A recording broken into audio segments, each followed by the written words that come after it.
काली माँ की कहानी बच्चों के लिए सरल संस्करण। बहुत समय पहले की बात है। एक गांव में एक प्यारी सी बच्ची रहती थी। उसका नाम था सावित्री। वह बहुत अच्छी और दयालु लड़की थी। वह अपने माता पिता की मदद करती, पेड़ पौधों का ध्यान रखती और सभी जीवों से प्यार करती थी। काली माँ कौन है? सावित्री ने सुना था कि हमारे देश में एक बहुत ही ताकतवर देवी है जिनका नाम है काली माँ। वह बहुत वीर और शक्तिशाली है। काली माँ के बारे में कहा जाता है कि वह बुरी शक्तियों को दूर करती है और अपने भक्तों की हर मुश्किल दूर करती है। काली माँ की पहली झलक। एक दिन सावित्री को अपने दादा दादी ने काली माँ की कहानी सुनाई। उन्होंने बताया कि काली माँ का रंग काला है, इसलिए उन्हें काली माँ कहा जाता है। उनका रंग काला होने का मतलब है कि वे सारी बुराइयों को अपने अंदर समेट लेती हैं और उन्हें खत्म कर देती हैं। वे बहुत मजबूत और बहादुर हैं। दादा दादी ने बताया कि काली माँ ने बहुत सारे राक्षसों को हराया है जो हमारे गांव और हमारे लोगों को परेशान करते थे। उनकी वजह से सबका जीवन सुखी और शांति से भर गया। काली माँ का रहस्यमय रूप। सावित्री ने सुना कि काली माँ का चेहरा थोड़ा डरावना हो सकता है, लेकिन वह डरावना इसलिए है ताकि बुरे लोग डर जाएं और अच्छे लोग सुरक्षित रहें। वह हमेशा अपने भक्तों की रक्षा करती हैं और उनसे बहुत प्यार करती हैं। उनके हाथों में कई हथियार होते हैं जिससे वे बुरे लोगों को हराती हैं। उनके गले में मुंह पर खून के निशान होते हैं जो यह दिखाते हैं कि वे बुराई के खिलाफ लड़ाई लड़ती हैं। काली माँ और बुरी शक्तियाँ। काली माँ की सबसे बड़ी लड़ाई एक बहुत बड़े और बुरे राक्षस से हुई जिसका नाम था रावण। रावण बहुत ही ताकतवर और दुष्ट था। उसने सारे जंगलों और गांवों को अपना घर बना लिया था। वह लोगों को डराता और परेशान करता था। काली माँ ने अपने भक्तों की प्रार्थनाओं को सुना और उनसे वादा किया कि वे रावण को हराएंगी और सभी को सुरक्षित बनाएंगी। तब काली माँ ने अपनी पूरी शक्ति से उस राक्षस का सामना किया और अंत में उसे हराकर जंगलों और गांवों को फिर से शांति और खुशी से भर दिया। काली माँ का संदेश। सावित्री ने सीखा कि काली माँ हमें यह सिखाती है कि बुराई चाहे कितनी भी बड़ी क्यों न हो, अगर हम सच्चे दिल से अच्छाई और सत्य का साथ दें, तो बुराई कभी जीत नहीं सकती। वे हमें हमेशा साहस और हिम्मत देती हैं कि हम डरे नहीं, बल्कि अपने कर्तव्य को पूरा करें और दूसरों की मदद करें। सावित्री की कहानी।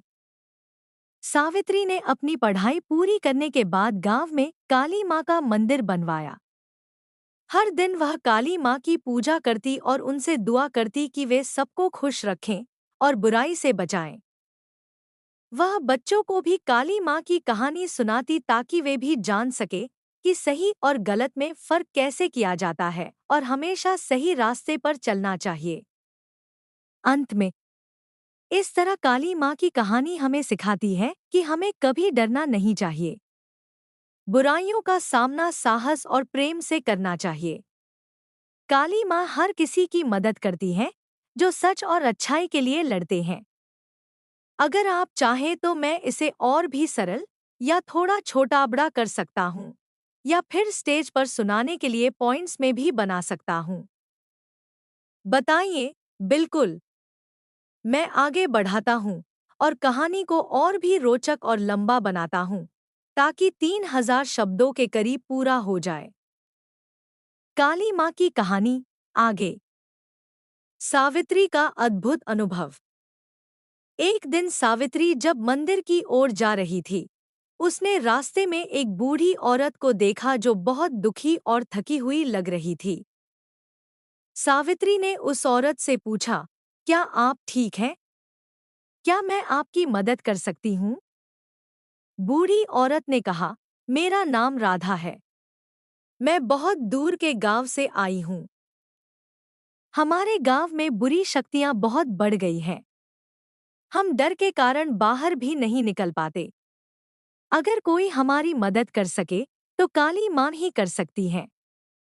सावित्री ने तुरंत सोचा, मैं काली माँ से प्रार्थना करूंगी और उन्हें अपनी शक्ति से गांव की रक्षा करने के लिए कहूंगी।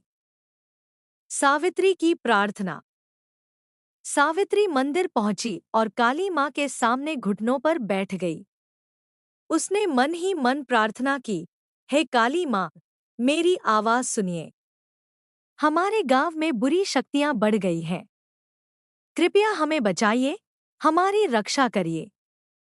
तभी मंदिर के अंदर एक हल्की रोशनी चमकी और सावित्री को ऐसा लगा जैसे काली माँ ने उसकी प्रार्थना सुनी।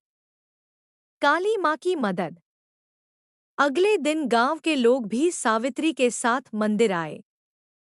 उन्होंने काली माँ की पूजा की और अपने मन की सारी इच्छाएं बताईं। धीरे धीरे गांव में सकारात्मक बदलाव आने लगे।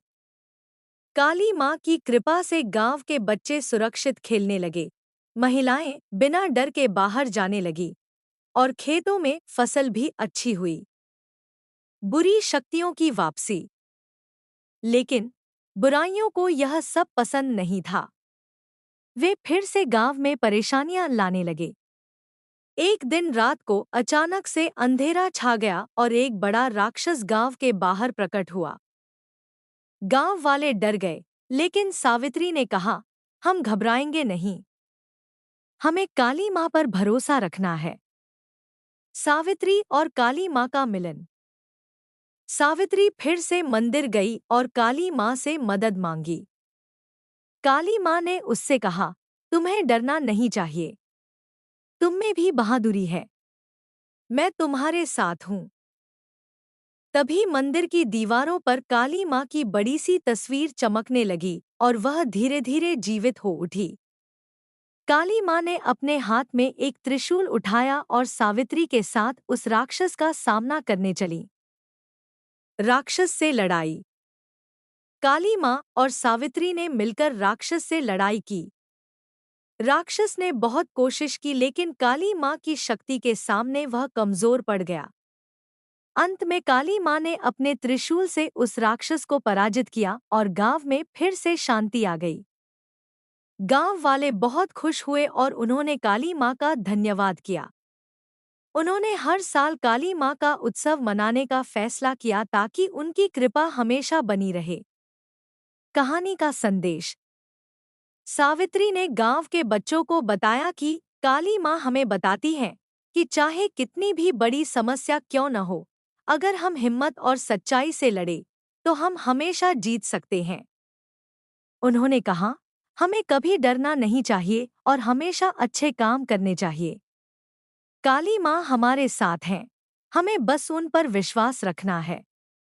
कहानी का समापन। सावित्री की कहानी गांव में एक मिसाल बन गई। बच्चे, बड़े, सभी काली माँ की पूजा करने लगे और जीवन में अच्छाई का रास्ता अपनाने लगे। काली माँ की कहानी हमें यह सिखाती है कि बुराई से लड़ने के लिए हमें साहस, प्यार और विश्वास की जरूरत होती है। जब हम इन तीन चीजों को साथ लेकर चलते हैं, तो कोई भी बुरी ताकत हमें हरा नहीं सकती। अगर आप चाहें तो मैं इस कहानी को और विस्तार से लिख सकता हूँ या कुछ खास भागों को और भी मजेदार और रंगीन बना सकता हूँ। आप बताइए,